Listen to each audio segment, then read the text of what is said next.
ఇంకేంది దీని కార్యక్రమం వచ్చేయి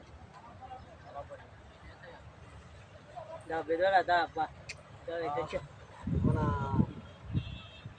యాంగపల్లి బాబా మనల్ని తీసినప్పుడు సాయంత్రం 4 వచ్చి అంటే ఎవరో పందిని ఆడపంది తెచ్చేసిండారు. ఆడపంది తేవాలంట.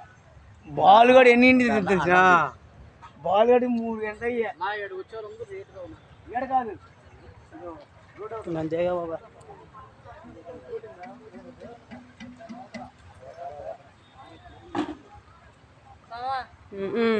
దానిదో పని కొత్తు నువ్వు అదో పప్పు అమ్ముతుందంట ఎదురంటున్నాను